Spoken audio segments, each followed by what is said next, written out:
굴절은요 뭐가 있냐면 세 번째 굴절에는 굴절 법칙이라는 게 있어요. 굴절 법칙을 만든 사람이 스넬이라는 과학자라서 스넬 법칙이라고 합니다. 이 얘기가 시험에 반드시 나올 정도로 엄청나게 중요한 얘기. 자, 굴절 법칙이라는 걸 우리가 스넬 법칙이라고 합니다. 자, 스넬 법칙이라고 하는 걸 보면 이런 식으로요. 공기 중에서 물 속으로 꺾여 들어가는 파동이 있다고 치자. 자, 곡선을 기준으로요. 같이 이렇게 왔다가 이렇게 꺾일 수도 있고 이렇게 꺾이는 아이도 존재한다고 치자. 됐죠? 그러면 1번, 2번 여러분들 굴절 각을 찾는 방법은 알아요. 업선으로부터 굴절 각은 이렇게 보는 거예요. 이렇게. 맞죠?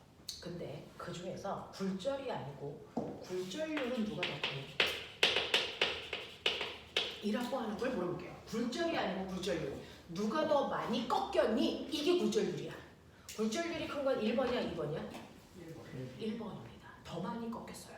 원래는 직진해서 이렇게 가야 되는데 이 광선이 얘는 이만큼 꺾인 거고 얘는 이만큼 꺾인 거잖아요. 그래서 굴절률이 더 큰 건 1번 광선이란 말이죠. 그래서 이 꺾이는 정도, 이걸 우리가 굴절률이라고 하고 그 개념을 잡은 사람이 스넬이라는 과학자야. 우리 굴절률은 스몰 n으로 표현합니다. 스몰 n이라는 기호로 나타내는데 이 굴절률에는 두 가지가 있어요. 절대 굴절률과 상대 굴절률이 있다. 요게 있어요. 절대 굴절률이라는 건 n 공기, 그래서 공기의 절대 굴절률 이렇게 읽어요. 또는 n 물, 그래서 물의 절대 굴절률 이렇게 읽으시면 돼요. 됐죠? 상대 굴절률은 n 공기, 물 이렇게 써져 있거든요. 이건 무슨 말이냐면 공기에서 물로 갈 때 상대 굴절률 이런 뜻이에요. 또는 n 물, 공기 이렇게 써지면 이건 거꾸로 물에서 공기로 갈 때 상대 굴절률 이렇게 읽으시면 됩니다. 됐죠? 위에 있는 그림은요. 공기에서 물로 가는 거니까 n 공기, 물 요거 상대 굴절률 구하겠다 이런 뜻이에요. 되겠죠? 자, 그러면 공기 중에서 물로 갈 때요. 광선의 모습이 이렇게 나타났다고 치자.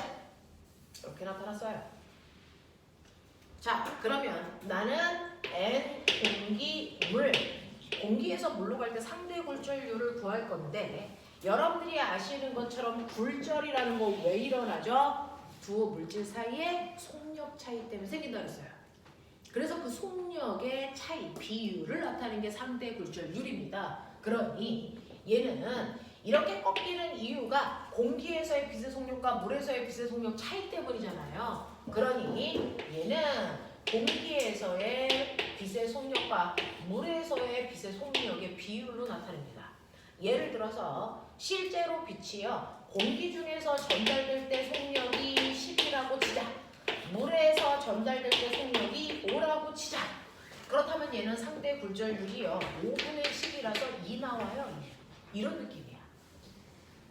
무슨 말인지 알아? 근데 속력이라는 거 어떻게 계산한다 그랬어요? 속력, 파동의 속력은 V는 F 람다 이렇게 한다 그랬어요. 그쵸? 그러니 공기에서의 빛의 속력은 공기 중에서의 진동수와 공기 중에서의 파장의 길이의 곱으로 계산했겠죠. 물에서의 속력은 물에서의 진동수와 물에서의 파장의 길이로 계산하지 않았을까요? 근데 내가 너희들한테 얘기했던 거 기억나죠? 하나의 파동이 공기 중에서 물로 들어갈 때 꺾여 들어가던 반사되던 상관없이 변하는 게 있고 변하지 않는 게 있다. 변하지 않는 게 뭐라 했어요? 진동수 안 바뀐다 그랬으니 자, 공기 중에서 생긴 이 파동의 진동수가 10이라면 얘가 꺾여서 물속으로 들어가도 진동수는 그대로 10일 겁니다. 그러니 이 진동수는 같겠죠. 그러니 약분이 되겠죠. 그러니 상대 굴절률을 구할 때요. 빛의 속력의 비율과 똑같은 거 파장의 길이 비율만 보시면 된다. 그래서 상대 굴절률 구하는 두 번째 방법은 파장의 비율이다. 이게 속력의 비율과 똑같다. 그러니 공기 중에서의 파장의 길이가 100이라면 물에서의 파장의 길이는 50이어야 똑같이 상대 굴절률이 2 나옵니다. 이런 느낌이야. 또 이러한 상대 굴절률을 구할 수 있는 또 다른 방법은 뭐냐면 선생님이 전달되는 속력이 큰 쪽에서 각도가 더 크게 생긴다 그랬어요. 그래서 법선으로부터 생긴 이 각도의 비율이 바로 속력 비율과 같습니다.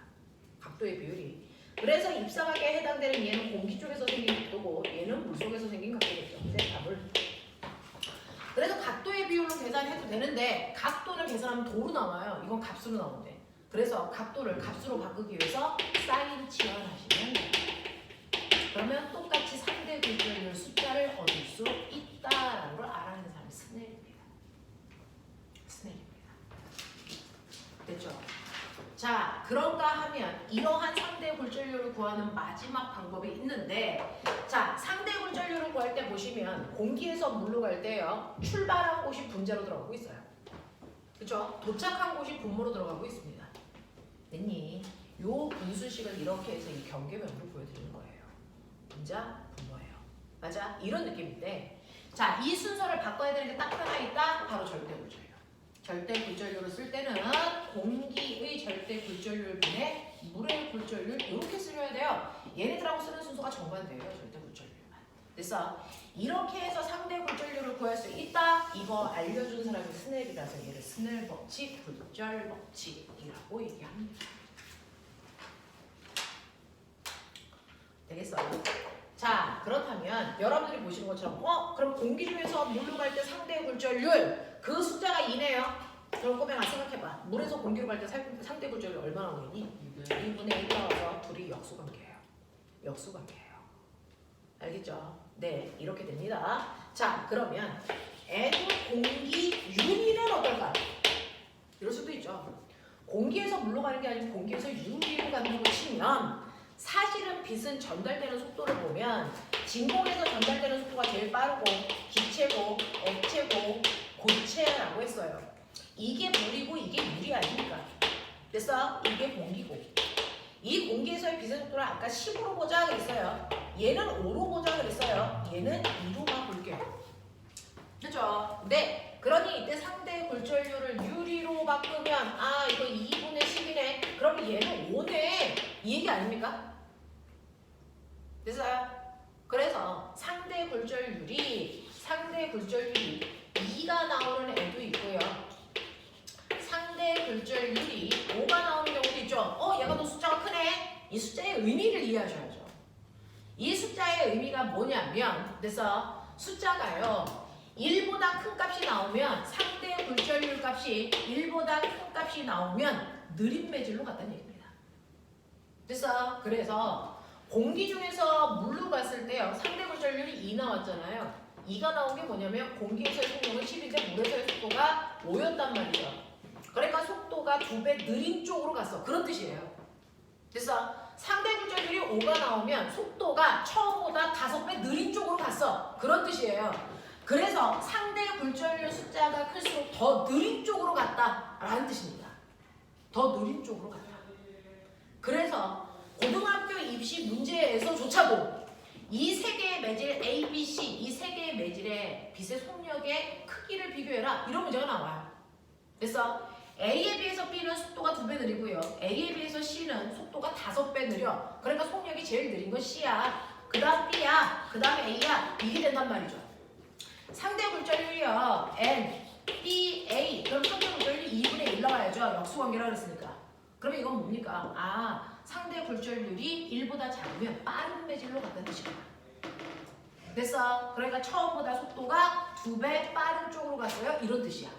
그래서 상대 굴절률이 작을수록 빠른 매질로 간 겁니다. 그래서 상대 굴절률이 클수록 느린 매질로 간 겁니다. 몇 배라는 뜻입니다. 알겠어? 이런 느낌으로 여러분들이 보셔야 된다. 그래서 이것만으로도 이 세 개의 매질 중에 누구의 속도가 더 빠른지 느린지 얼마나 빠른지를 비교할 수 있는 값이다. 알겠어? 자, 그렇다면 절대 굴절률은요. 이제 절대 굴절률 보죠. 절대 굴절률 N 공기의 절대 굴절률 이거 말도 안 되죠. 자, 공기의 절대 굴절률이라는 건 공기 속에서 빛이 혼자 굴절할 수는 없어요. 어디에서 어디로 갈 때 굴절하는 거잖아요. 그럼 공기의 절대 굴절률은 뭐야? 라고 하는 모든 절대 굴절률은 진공에서 그 매질로 갈 때 꺾이는 정도 이걸 나타낸 거야. 그러니까 공기의 절대 굴절율이라는 건 사실은 진공에서 공기 속으로 올 때 그래서 속도 차이 이걸 얘기하는 게 공기의 절대 굴절율이에요. 됐어? 예를 들어 진공에서의 속력이 얼마냐면 진공에서의 속력을 100이라고 치자. 진공에서의 속력은 100이고요. 공기에서의 속력은 10이고요. 물에서의 속력은 5고요. 유리에서의 속력은 2라고 치자. 이런 얘기야. 그렇다면 공기의 절대 굴절률은 얼마니? 이거는 진공에서 공기로 가고 있어. 이 뜻이죠. 그러면 공기는 진공에 비해서 10배 느려요. 그러니까 20. 무슨 말인지 알겠어? 네. N 물 이건 뭐야? 진공에서 물로 올 때 돼서 절대 굴절률 이거거든요. 됐니? 진공에서 물로 갈 때 절대 굴절률 1이라서 얘는 물에서의 속도분의 진공에서의 속도 이걸로 계산하는 거잖아요. 그러니까 5분의 100이니까 얘는 얼마야? 20이잖아요. 그러니까 얘는 진공에 비해서 물의 속도가 20배 느려 이런 뜻이에요. 굴절률이 클수록 느리다라는 뜻입니다. 느리다, 몇 배 느리다라는 뜻을 내포하고 있어요. 그래서 이런 식으로 간다. 그래서 여러분들 보시면 여기에서의 공기의 절대 굴절률 분의 물의 절대 굴절률 거꾸로 쓰는 이유가 바로 얘는요. 요거 계산하면 V 공기분의 V 진공이고요. 얘는 V 물분의 V 진공이거든요. 그래서 계산할 때 이게 약분이 됩니다.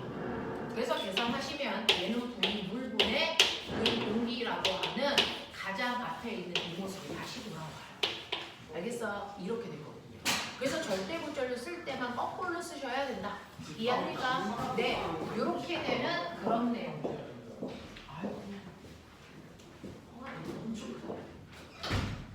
아까 중학교 1학년에 됐는데 키가 180이야. 깜짝 놀랐어요. 자, 이렇게 된다. 그래서 굴절률이라는 건 이런 건데 그 중에서요. 우리가 아까 임계각 배운 거 기억나요? 임계각은요. 물에서 공기로 다시 말해서 내림매질에서 다른 매질로 갈 때 그래서 전반사가 일어나기 직전 굴절각을 90도로 만드는 입사각의 크기를 우리가 임계각이라고 한다 그랬어요. 그러면 예를 들어서 물의 임계각이 그래서 몇 도라고 할까요? 60도라고 할까요? 뭐 이런 거. 그래서 입사각이 60도일 때 굴절각이 90이야. 그럼 입사각이 60보다 조금만 더 크면 그 순간부터 전반사 일어나. 이런 뜻이라는 거야. 되겠어? 근데 이렇게 될 때요. N, 물, 공기라고 하는 물에서 공기로 갈 때 상대 굴절률을 임계각만 알면 해결할 수 있다. 왜요? 얘는 임계각만 알면 해결할 수 있는데 얘는 V 공기 분의 V 물 람다 공기 분의 람다 물 사인 뭡니까? 세타 공기 분의 사인 세타 물 N 물 분의 N 공기 여기다 넣으면 되잖아요. 근데 임계각이 90도에 아니 임계각이 60도예요 라고 하면 굴절각 공기 중에서 생긴 각도가 90도라고 했으니까 이 각도가 90도예요. 이게 90이라고요. 그럼 사인 90이 얼마입니까? 1이죠.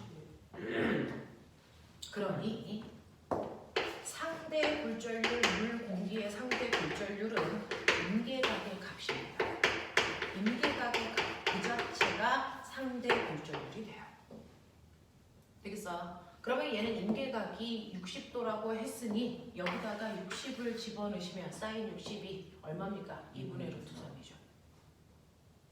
그러니 얘가 2분의 루트 3이라는 얘기야. 알겠습니까? 이렇게 되는 거예요. 이렇게 되는 거예요. 이런 식으로 우리가 계산해 나갈 수 있다라고 하는 겁니다. 자, 그러면 이런 식으로 해서 스넬 법칙이 뭔지를 알았는데요. 이때 굴절에 의해서 나타나는 일반적인 현상 뭐 있습니까? 라고 얘기하면 중학교 교과서에서 배웠어요. 빛이 전달되는 속력 또는 파동이 전달되는 속력이 달라서 다른 매질로 갈 때 꺾여 들어가기 때문에 굴절이라는 게 나타나고 이 굴절 때문에 나타나는 대표적인 현상이 바로 뭐가 있다 그랬어요? 물컵 속에 있는 빨대를 보면 빨대가 뭐해 보이니?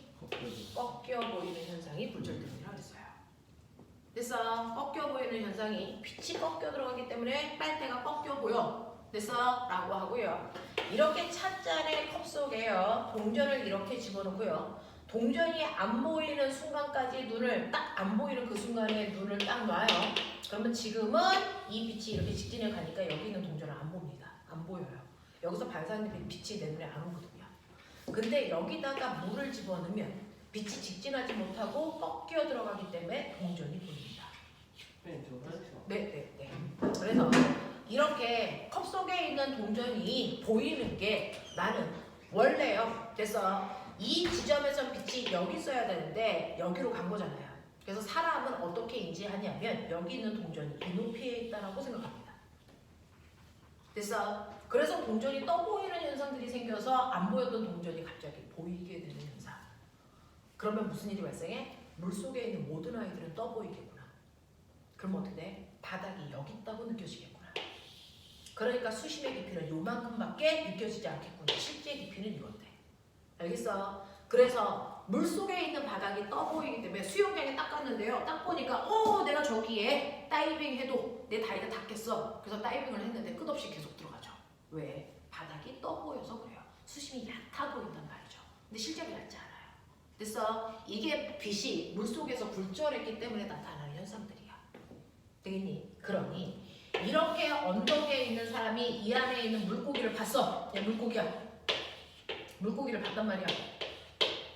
됐어? 그래서 내가 이걸 작살로 잡으려고 그래. 그러면 작살을 물고기를 향해서 이렇게 던지는 순간 이 물고기 못 잡습니다. 왜? 얘는 떠 보여서 여기 있는 것처럼 보이지 실제로는 이 밑에 이렇게 있거든. 됐어? 그래서 이렇게 작살 던지면 피해가요. 그러니까 이거보다 훨씬 더 아래쪽을 향해서 이렇게 작살을 던졌어야 된다. 무슨 말인지 알아? 이 얘기예요. 그래서 물속의 수심이 얕아 보이는 현상들이 바로 빛이 굴절하기 때문에 나타나는 현상이고, 이런 것들이 우리 주변에서는 신기루 현상, 아지랭이 현상. 신기루는요, 오아시스가 여기 있는 것처럼 보이는데 사실 거기 가면 오아시스 없어. 그 옆에 있어. 그래서 빛이 굴절했기 때문에 다른 곳에 그 물체가 있는 것처럼 보이는 거고요.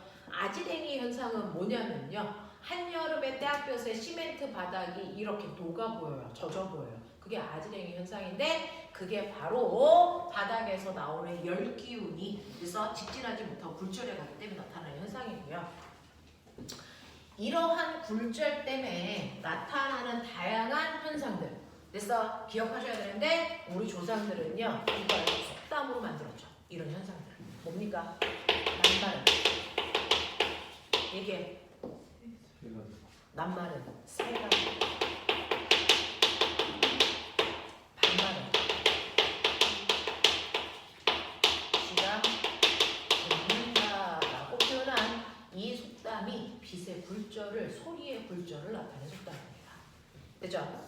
한낮에는요, 햇빛에 의해서 땅바닥이 제일 먼저 뜨거워지니까 그 열을 받은 땅바닥과 가까운 공기가 제일 뜨거워요.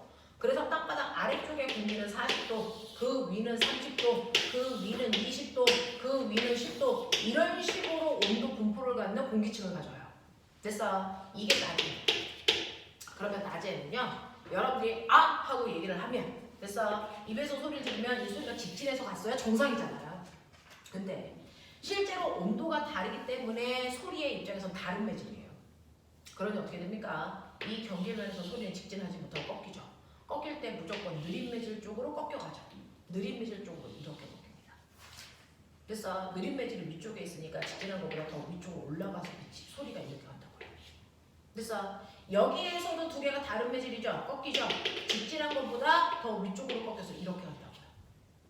여기서도요, 속도가 느린 매질 쪽으로 이렇게 꺾여간다고요. 그러니 원래는 이 위치에서 소리가 여기서 들려야 되는데 그보다 훨씬 더 위쪽에 여기서 들린다고요. 그래서 소리가 낮에는 위쪽으로 떠라고 하는 걸 낱말은 새가 듣고 라고 얘기하고요. 밤이 되면 해가 지니까 온도가 식기 시작하는데 땅바닥이 더 먼저 식어요. 왜? 비열이 작으니까. 됐어? 그래서 여기가 10도, 20도, 30도, 40도 이렇게 된 게 밤이라고 해요.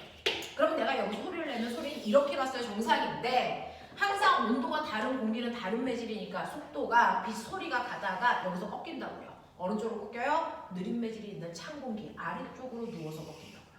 아래쪽으로 누워서 가니까 소리가 이렇게 가는 것처럼 보여서 같은 위치에서 원래 소리 여기서 들려야 되는데 여기서 들린다고요. 됐어? 그래서 밤에는 소리가 훨씬 더 아래쪽에서 듣는다, 밤말은 쥐가 듣는다 이렇게 표현하는 겁니다. 됐죠? 그래서 낮말은 새가 듣고 밤말은 쥐가 듣는다는 게 바로 파동의 굴절, 그 중에서도 소리의 굴절 현상을 나타내는 표현이었어 라는 얘기야. 이해되겠어? 라고 하는 거죠. 그래서 여러분들 파동이 가지고 있는 세 가지 성질 중에서 첫 번째 직진, 그것 때문에 식현상, 두 번째 반사 법칙 기억해 두셔야 되고, 그것 때문에 주변의 경치가 비치는 아이도 있고 물질만 볼 수 있는 아이도 있다라고 했고요. 그 다음에 세 번째 굴절에서는 스넬 법칙에서 낮말은 새가 듣고 밤말은 쥐가 듣는 이 현상의 각도의 비율을 나타낸 겁니다.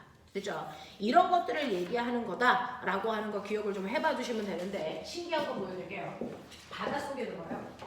망망대해 바닷속에 열을 잠수를 합니다. 그러면 여기에 이렇게 막 구름도 있고 해도 있고 이러나 하늘을 열을 잠수한 여러분들이 물속에서 본다고 치자. 그럼 하늘이 어떻게 보일까? 하늘이 어떻게 보일까? 뻥 뚫려서 전체 하늘이 다 보일 거예요. 절대 그렇지 않습니다. 실제로요. 어떤 특정한 요만큼만 하늘이 보이고 여기는 하늘이 하나도 보이지 않고 깜깜합니다. 여기는 하늘을 볼 수 없습니다. 네가 눈으로 여기를 봐도 하늘이 안 보입니다. 신기하죠? 왜요? 여기를 보면요. 내가 눈으로요. 네, 여기에서 이렇게 본다고 치자. 이렇게 봐요. 그러면 여기서 빛이 꺾여서 이렇게 갑니다. 이게 입사각, 굴절각. 맞죠? 이렇게 되죠? 조금 더 옆을 본다고 치죠. 조금 더 옆을 보면 이렇게 봅니다. 그러면은 여기에서 요 입사각에 비해서 요 입사각이 더 커지죠. 됐죠? 그러면 더 많이 굴절해서 굴절각이 이렇게 됩니다. 근데 조금 더 옆을 보면 이렇게 돼서 굴절각 이렇게 보입니다. 근데 이 굴절각이 임계각이 되면 굴절각이 이렇게 되고요. 거기도 보다 더 멀리를 보면 굴절은 이렇게 되겠죠. 그러니까 밖으로 나가는 빛이 하나도 없어서 하늘을 못 봅니다. 그래서 특정한 범위 안에 있는 부분만 볼 수 있고요. 그걸 벗어나 바깥쪽은 볼 수 없는 이유가 바로 전반사가 일어나기 때문이다. 그래서 이걸 설명한 사람이 스넬이라서 이걸 우리가 스넬의 창이라고 합니다. 스넬의 창. 되겠냐? 이런 일들이 발생한다라고 하는 거, 이게 굴절 때문이다라고 하는 거 기억을 좀 해봐 주시면 되죠. 162페이지. 162, 163 여기 잠깐 하죠. 빠른 속도로 해봐. 162, 163 문제 10개 있어요.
아는 사람들은 채점하시고요. 시간 없는 사람들은 뒤에 있는 문제도 잠깐 푸세요.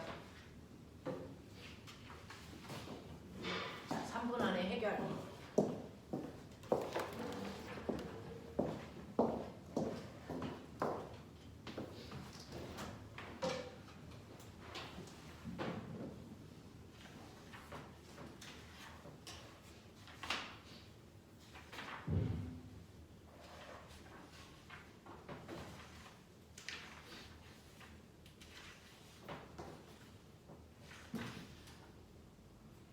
다른 사람들은 180, 181페이지까지도 해.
자, 시간 모자란 사람부터.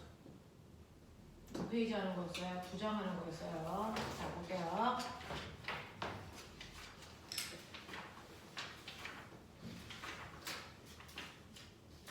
첫 번째, 반사굴절에 해당되는 거 있었어요. 162페이지, 163페이지. 채점이 됐을까요? 네, 다이나 다 됐어? 자, 이 중에서 질문해 볼게요. 160, 163에서.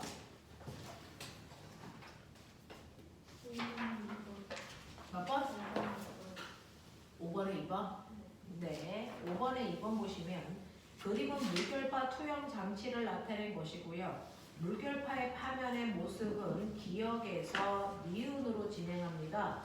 입사각과 굴절각의 크기 비교하시고 기역과 니은의 물의 깊이를 비교해봐 라고 하는 건데요.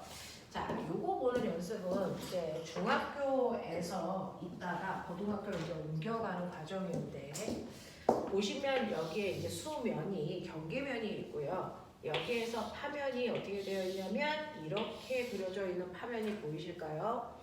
자, 얘가 이렇게 되어 있어요. 이렇게 되어 있어요. 자, 그러면서 지금 선생님이 파면이라는 단어 썼어요. 아까 설명할 때 했었는데 이렇게 물이 있으면 그 밑에 지형에 따라서 수심이 결정된다 이랬어요. 됐죠? 그래서 여기는 수심이 깊은 물, 여기는 수심이 낮은 물 이렇게 되어 있어요. 물결은요 수심의 깊이에 따라 전달되는 속력이 다르다고 했어요. 수심이 깊은 쪽은 물결이 빠르게 전달되고요. 수심이 얕은 쪽은 물결이 전달되는 속도가 느립니다. 왜냐하면 파도가 이렇게 칠 때 겉에 있는 물만 파도가 치는 게 아니고 겉에 물이 움직이면 안에 있는 물이 마찰에 의해서 같이 끌려가면서 같이 속에도 파도가 일어나요. 근데 수심이 얕은 곳은 금방 땅이랑 닿기 때문에 마찰이 커지기 때문에 잘 진동 못해요. 그래서 속력이 느려집니다.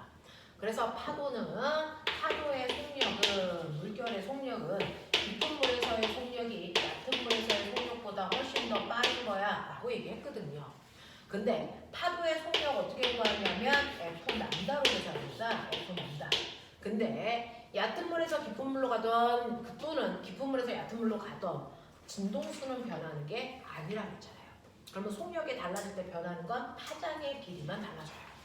그러면 속력이 빠른 쪽은 파장이 길어야 되고요. 속력이 느린 쪽은 파장의 길이가 짧아야 돼서 파장의 길이를 보면 어느 쪽이 속력이 빠른지 느린지 어느 쪽이 깊은 물인지 얕은 물인지 해결할 수 있거든요. 자, 그래서 보시면 이렇게 물결 파도가 칠 때요. 여기에 있는 마루와 마루를 연결한 걸 파도의 얼굴 파면이라고 한다 그랬고요. 파면과 파면 사이의 간격이 한 파장의 길이야 그랬어요. 이게 한 파장의 길이야. 이때 파장의 길이가 더 긴 쪽이 빠른 매질, 다시 말해서 깊은 물이야 이런 얘기야. 알겠어? 그러면 여기서 파면을 연결한 선이 이거거든요. 그래서 파면과 파면 사이의 간격, 한 간격이 파장입니다. 파면과 파면을 연결한 한 간격이 파장입니다.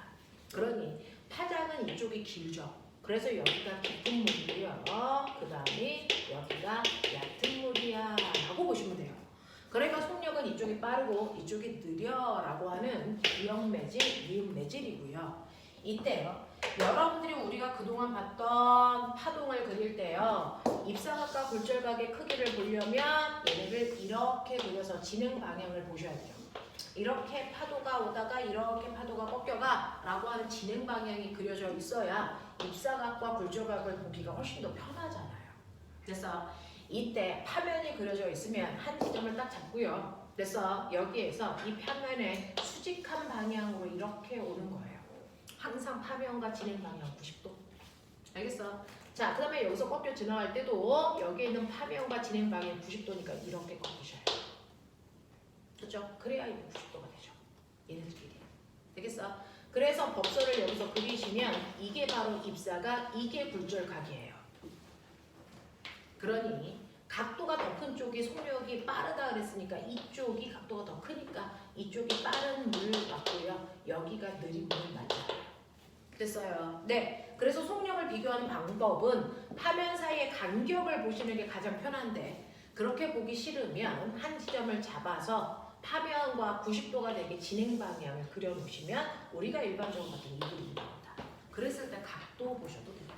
알겠어? 그러면 어느 쪽이 깊은 물이고 어느 쪽이 얕은 물인지를 짐작할 수 있는 그림이에요. 그래서 기역과 니은의 물의 깊이는요. 속력이 빠른 이쪽이 깊은 물이야 라고 하는 걸 예측하셔야 되겠어요.